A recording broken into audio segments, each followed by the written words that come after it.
Have you ever found yourself lying in bed, surrounded by comfort, yet completely unable to rest your mind? Have you ever paused in the middle of a busy street, wondering why, even when all your needs are met, your heart still feels empty? Welcome back to the channel. This is your host from the Inner Peace Studio, and today we dive deep into the timeless wisdom of the Buddha's teachings, the 3 essentials that help us release the unnecessary weight we carry through life. These essentials are so simple, yet profoundly transformative.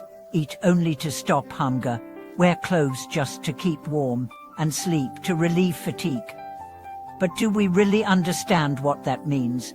And more importantly, are we practicing it?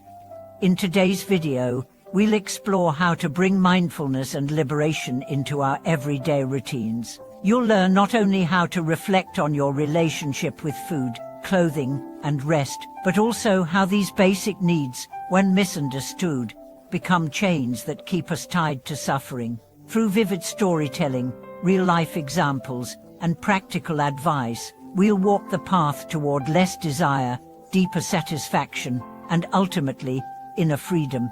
Let's begin by traveling through a story that may sound a lot like your own. Imagine a young man named Daniel. He had everything a person could wish for: high-paying job, designer clothes, gourmet meals, and luxury vacations. But something inside him always felt unsettled. No matter how much he achieved, it never seemed enough. Every time he reached a goal, another appeared on the horizon. Every new gadget lost its charm within weeks. Every fine meal felt hollow when eaten in solitude. One day, while scrolling through social media, Daniel stumbled upon a video of a monk in silence, eating a simple bowl of rice. No music, no talking, no distractions, just the monk chewing, breathing, pausing. That monk's contentment struck Daniel like lightning. He watched it again, and again, and again. What was it about that scene that made him feel so deeply? It wasn't the rice, it wasn't the setting, it was the presence, the ease, the simplicity. Daniel realized that for years, he had been filling his life with more but experiencing less. And that's exactly what the Buddha's 3 essentials teach us. Eat to satisfy hunger, not to indulge taste, boredom, or emotion. Wear clothing to protect the body, not to advertise status or impress others. Sleep to restore the body, not to escape life or feed lethargy. These principles aren't about deprivation. They're about liberation. Think of how much time, energy, and mental space we dedicate to food. The planning, the craving, the guilt, the comparison. What if, instead of obsessing over what to eat, we asked a simpler question? What will truly nourish me physically, emotionally, spiritually? That question alone could quiet the noise of 1,000 diets and trends. Or take clothing. Fashion is not evil. Beauty is not wrong. But when we use our wardrobe to cover insecurity, to broadcast worth, or to win approval, we become slaves to appearance. How many mornings have you stood in front of the closet, overwhelmed not by lack, but by too much, and yet still felt dissatisfied? Now think of sleep. In theory, sleep is a sacred act of renewal, but for many, it becomes either a form of escape or a battlefield. We lie in bed, replaying regrets, worrying about the future, unable to let go, or we numb ourselves with screens until our eyes give out. We sleep out of exhaustion, not intention. What the Buddha invites us to do is to reawaken simplicity.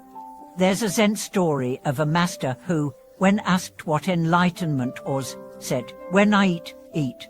When I sleep, I sleep." It sounds almost absurd in its plainness, but think about it. How often do we truly just eat, just sleep, just breathe? We multitask our meals, scrolling through phones. We dress to disguise, not to express.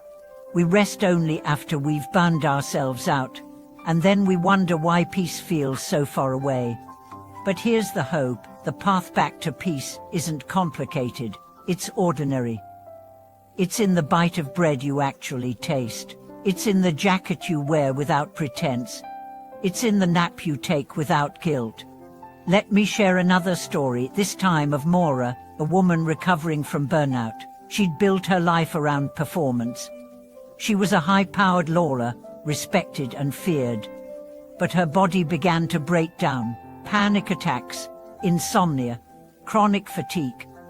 She took a sabbatical and found herself in a remote monastery, unsure why. There, she was asked to sweep leaves. No meetings and no emails. Just sweeping. At first, she hated it. This is a waste of my time, she thought.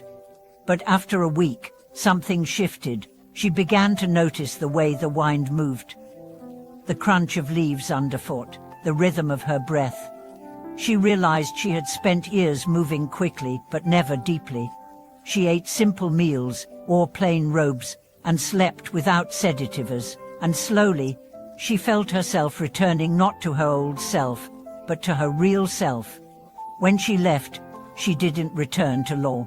She opened a small wellness center, teaching people how to live with less but feel more.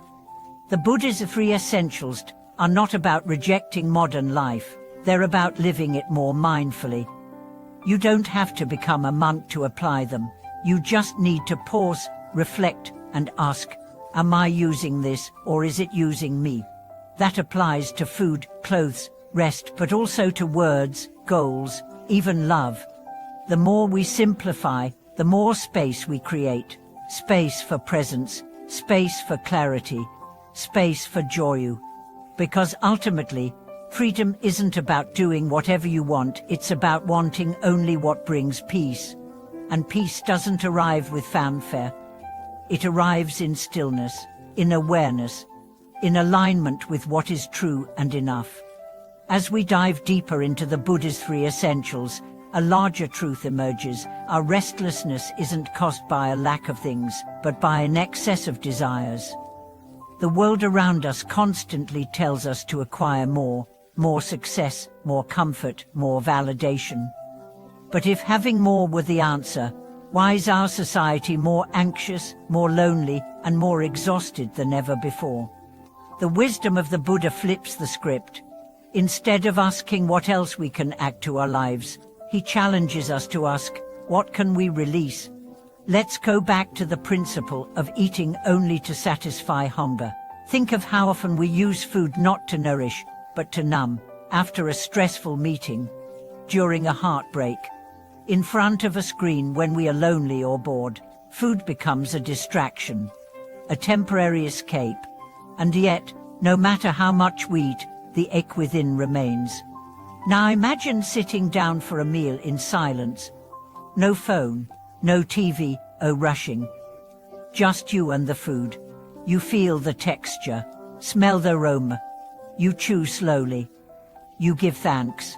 In that moment, eating becomes sacred. It becomes not just a physical act, but a spiritual one. You are not filling a void, you are honoring life. This is how monks eat. Not out of indulgence, but gratitude. Each grain of rice is seen as a gift, a blessing, a responsibility. When they eat, and because of that, they eat less but feel more fulfilled. You can try this today. One meal. Just be present. Chew slowly. Taste fully. Let each bite be enough.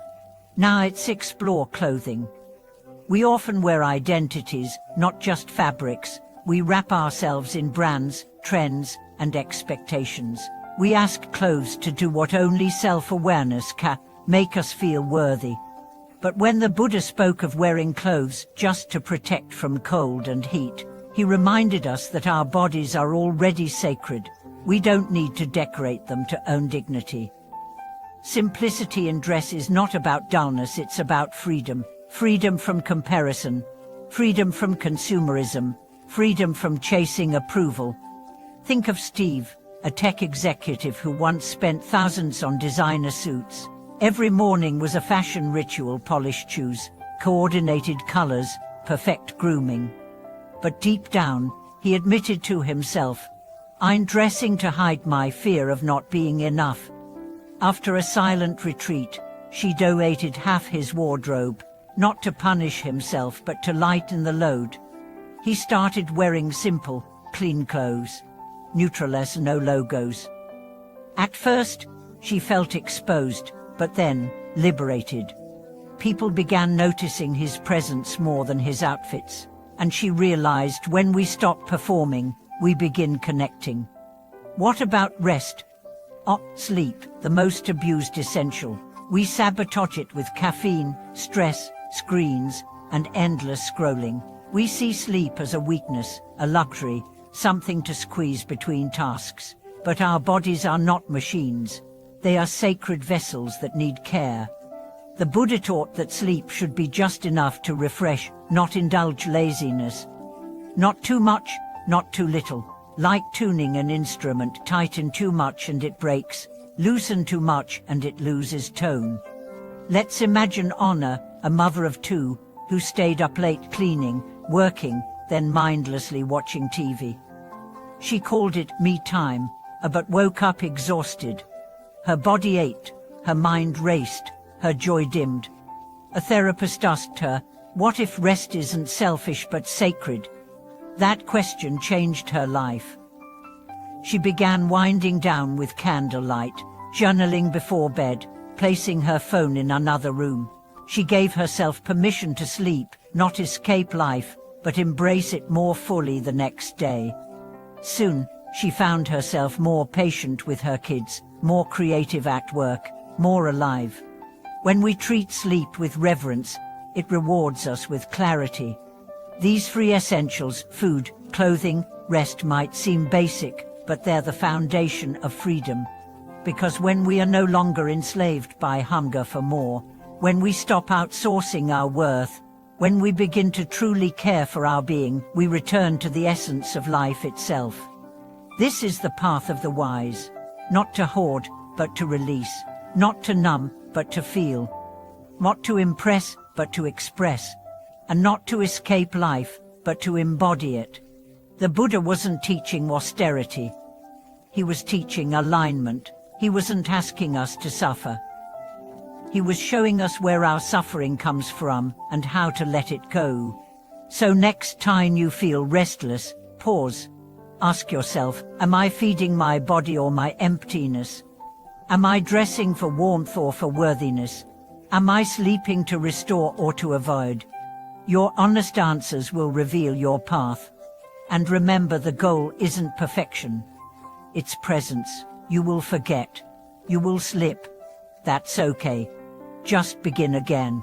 One mindful bite, one intentional outfit, one sacred night of rest. Let these small acts become your revolution. Thank you for watching this video. If this teaching helped you see your life through a new lens, leave a comment below. Share your story, your struggles, your questions. And if you haven't already, please like, subscribe, and turn on notifications. Together, let's walk the path of simplicity, not just to live lighter, but to live freer.